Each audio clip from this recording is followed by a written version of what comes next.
Dewan Perwakilan Rakyat Aceh mengajukan beberapa syarat bagi calon penjabat gubernur yang bakal dipilih. Satu di antara 8 syarat yang diajukan adalah orang Aceh dan beragama Islam.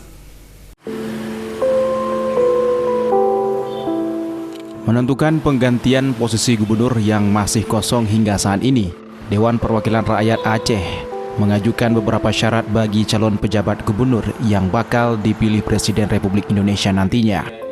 Hal ini disampaikan saat konferensi pers yang digelar di ruang media center DPRA pada Kamis kemarin, 12 Mei 2022. Beberapa syarat yang diajukan diantaranya mampu menjalankan syariat Islam serta memahami masalah sejarah Aceh, sosial politik, serta budaya Aceh, mempunyai komitmen yang kuat dalam menjaga perdamaian, dan beberapa syarat lainnya yang harus dipenuhi oleh calon pejabat gubernur Aceh, tentunya dengan harapan yang baik.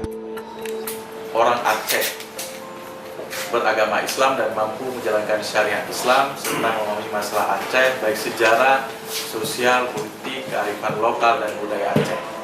Itu poin pertamanya. Yang kedua, mempunyai komitmen yang kuat untuk menjaga perdamaian, pembangunan berkelanjutan, dan memperjuangkan penguatan kewenangan Aceh, serta perpanjangan dana otonomi khusus Aceh melalui revisi Undang-Undang Nomor 11 Tahun 2006 tentang pemerintahan Aceh.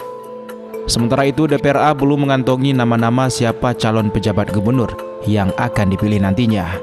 Diharapkan kepada calon pejabat gubernur atau PJ yang dipilih mampu menjadi pemimpin yang baik bagi rakyat Aceh. Dari Kota Banda Aceh, Topan Mustafa, iNews melaporkan.